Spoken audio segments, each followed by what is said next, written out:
इस एक शब्द ने पूरे देश को हिला रखा है और वो शब्द है भारत। पर आखिर इस शब्द में है क्या? तो भाई सुन लो, इसी शब्द में सब कुछ है। आज की इस वीडियो में हम ये जानेंगे कि इंडिया को भारत बुलाना भारतीय गवर्नमेंट की एक बहुत बड़ी स्ट्रैटेजी का हिस्सा है, जो इंडिया में एक मेंटल और कल्चरल पीस लेके आएगी। दिल्ली में हुए G20 समिट में फॉरेन से आई डिग्नेटरीज को भारत की प्रेसिडेंट द्रौपदी मुर्मू जी के साथ ऑफिशियल डिनर पे इनवाइट किया गया और उस इनविटेशन पे प्रेसिडेंट ऑफ इंडिया की बजाय प्रेसिडेंट ऑफ भारत लिखा गया। यहाँ तक कि जो इंडियन ऑफिशियल्स थे उनकी आईडीज पे भी भारत लिखा गया। लेकिन जैसे ही ये खबर बाहर आई, ये मानो पॉलिटिकल पार्टीज में खलबली सी मच गई। लेकिन जैसे ही पाकिस्तान ने सुना कि इंडिया भारत का नाम ले सकता है, उन्होंने तुरंत ही डिसाइड कर लिया कि इंडिया नाम हम भी ले सकते हैं। पर शायद भूल गए कि नाम लेने से इकोनॉमी और हिस्ट्री बदल नहीं सकती। लेकिन हम भी भूल जाते हैं कि यार, इंडिया जो नाम है वो सिंधु नदी से डिराइव हुआ है। सिंधु नदी को ग्रीक्स और रोमन्स इंडस रिवर कहते थे। वो स अक्षर को ह बोलकर कहते थे। इसी तरह से सिंधु का नाम हिंदू हुआ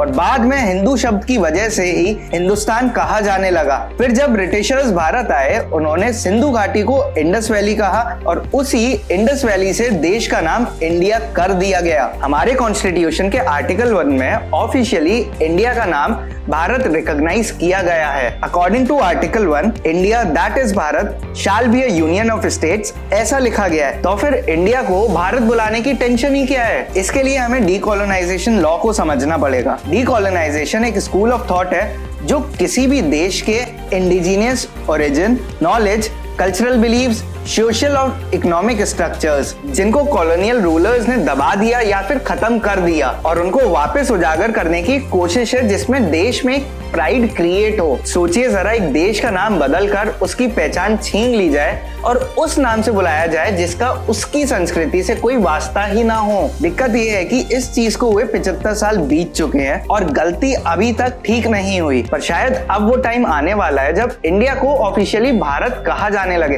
पर आज सच कुछ भी कंफर्म नहीं है। पर भारत नाम रखने के पीछे क्या कहानियां हैं और कैसे हमारे हजारों साल पुराने वेद पुराणों में भी भारत का जिक्र है। आगे बढ़ने से पहले अगर आप चैनल पे नए हो तो चैनल सब्सक्राइब कर दो और वीडियो को भी लाइक करो। अपने सनातन परंपरा में हर चीज के नियम है और यहाँ कुछ भी ऐसे ही नहीं है। फिर चाहे वो खान पान हो, योगा हो, पूजा हो, हर चीज एक रूल फॉलो करती है। उसके पीछे रीजंस और विज्ञान है। तो सोचिए जरा, जब अपने सनातन परंपरा में अपने राष्ट्र के नाम रखने की बात आई होगी तो क्या कोई सोच विचार नहीं होगा? सदियों सालों से देश की पहचान भारत नाम से ही थी। उसके बाद तुर्की और ग्रीक वालों ने आके कब्जा किया और एक के बाद एक नाम बदले। फिर जब ब्रिटिशर्स भारत आए, उन्होंने देश का नाम बदलकर इंडिया कर दिया। जिसने भी कब्जा किया, उन्होंने अपनी सहूलियत और कंफर्ट के बेसिस पे देश का नाम बदला और हम कुछ भी नहीं कर सकते थे। और जब भी कोई कब्जा होता है तो सबसे पहले नाम छीनकर उसकी पहचान ही बदल दी जाती है। ऐसे ही भारत के साथ भी हुआ। लेकिन जिस दिन देश आजाद हुआ, शायद उसी दिन देश का नाम फिर से बदलकर भारत कर देना चाहिए था। मगर हमने इस इंडिया नाम को अपनी पहचान बनाकर अपने माथे पे चिपका लिया। अपने बैंक्स, पब्लिक कंपनीज और पॉलिसीज के नाम के साथ जोड़कर उसे पूरी तरह से एक्सेप्ट कर लिया। लेकिन ये भी सच है कि जब देश के तौर पर ओलंपिक या कोई और दूसरा खेल खेलने जाते हैं और दूसरे हमें इंडिया के नाम से बुलाते हैं, तो क्या इंडिया हमारी पहचान नहीं है? आखिर फिर हमने ये क्यों एक्सेप्ट कर लिया कि हमारी क्रिकेट टीम का नाम इंडिया हो, रिजर्व बैंक के आगे इंडिया लगा हो? आखिर दुनिया में ऐसा कौन सा देश है जो आज भी गुलाम बनाने वालों का दिया नाम ढो रहा हो? सोचिए, है कोई ऐसा देश जिसके नाम का उसके कल्चर से कोई लेना देना नहीं हो, जिसके खान पान की भी अपनी देसी पहचान है? वहाँ एक कंट्री के तौर पर इतने सालों से उधार का नाम क्यों ढो रहा है? ये बात भी सच है कि काफी सालों से हमारे कॉन्स्टिट्यूशन से इंडिया शब्द को हटाने की बात होती रही है। कांग्रेस के पूर्व मंत्री शांताराम नायक जी ने 2012 में बिल लाकर इंडिया का नाम बदलने की मांग की थी। दुनिया के सबसे पॉपुलर स्पिरिचुअल लीडर सदगुरु भी इंडिया का नाम को भारत में बदलने की बात कह चुके हैं। Bharat means Bharat, Bhava means sensation. Bha means sensation, out of which comes emotion. Right. Ra means raga, or the tune. Now you have to just find the rhythm, which is the thala. If you find the right rhythm, you are a fantastic human being. We called this nation Bharatha. BJP सांसद नरेश बंसल भी देश का नाम India से बदलकर भारत रखने की मांग कर चुके हैं। ईयर 2020 में सुप्रीम कोर्ट में एक पिटीशन लगाकर ये भी मांग की थी कि इंडिया का नाम गुलामी का प्रतीक है, इसलिए उसे हटा दिया जाए। तब सुप्रीम कोर्ट ने अपने कॉन्स्टिट्यूशन में इंडिया और भारत दोनों नाम का जिक्र होने की वजह से पिटीशन को खारिज कर दिया था। एक रिपोर्ट के अकॉर्डिंग इंडिया का ऑफिशियली भारत नाम करने से इंडिया पे करीब 14,000 करोड़ का खर्च आएगा। मगर ये भी सबके सामने है कि पिछले काफी टाइम से मोदी सरकार ने अंग्रेजों की सारी परंपराओं को बदला है, जैसे कि बीटिंग रिट्रीट सेरेमनी की ट्यून को बदला, राजपथ का नाम बदलकर कर्तव्य पथ रखा, प्रेसिडेंट, प्राइम मिनिस्टर और वाइस प्रेसिडेंट के प्लेन पर भारत वर्ड ऐड हुआ। पॉलिटिक्स को अगर साइड रखा जाए तो लगभग हर फील्ड की बड़ी बड़ी सेलिब्रिटीज ने, अमिताभ बच्चन साहब ने इस खबर के फौरन बाद भारत माता की जय लगाकर ट्वीट किया।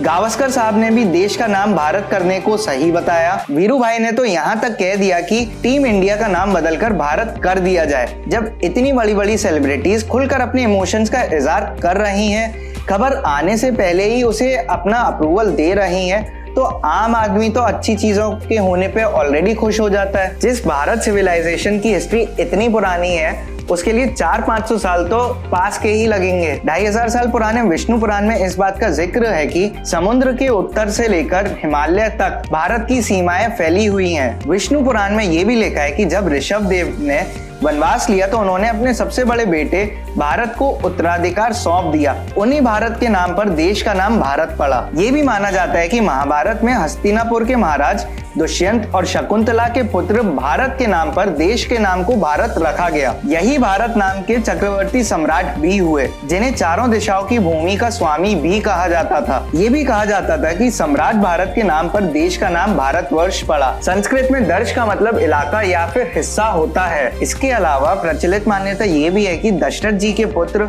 और प्रभु श्री राम के छोटे भाई भरत के नाम पर इस देश का नाम भारत हुआ। रामचरितमानस के अनुसार भरत ने प्रभु श्री राम के वनवास चले जाने के बाद उनकी खड़ाओं को सिंहासन पर रखकर राज्यकाल संभाला, लेकिन वो खुद कभी राजा नहीं बने। उनके त्याग और निस्वार्थ प्रेम ने उनको भारत का एक महान राजा बनाया, लेकिन खुद कभी राजा नहीं बने। उनके त्याग और निस्वार्थ प्रेम ने उनको भारत का एक महान राजा बनाया और उन्हीं के नाम पे इस देश का नाम भारत भी हुआ। इतना महान और खास है हमारे भारत के इतिहास, और भारत नाम होने के पीछे ये थी कुछ मान्यताएं और तर्क। इसी तरह से ये भी कहा जाता है कि आर्य इस देश के मूल निवासी थे और मध्य पूर्व एशिया में यहाँ से आए थे। उन्हीं के नाम से इस देश को आर्यवर्त भी कहा जाता है। इसके अलावा वेद पुराण, महाभारत और रामायण जैसे ग्रंथों में भारत नाम दिया गया है। इसी तरह हिमालय के नाम पर भारत को पहले हिमवर्ष भी कहते थे। इम्पोर्टेंट ये है कि हमारी जनरेशन ये भी समझे कि हमारे भारत नाम के पीछे क्या मान्यताएं हैं। उसके अलावा हमारे देश को किन किन नामों से जाना जाता था। उम्मीद करता हूँ आपको मेरी ये कोशिश पसंद आई हो। बाकी इंडिया का नाम बदलकर भारत रखने के पीछे जो बातचीत चल रही है उस पर आपकी क्या राय है, मेरे को कमेंट सेक्शन में बताइए। वीडियो अच्छी लगी हो तो लाइक और सब्सक्राइब जरूर से करिएगा।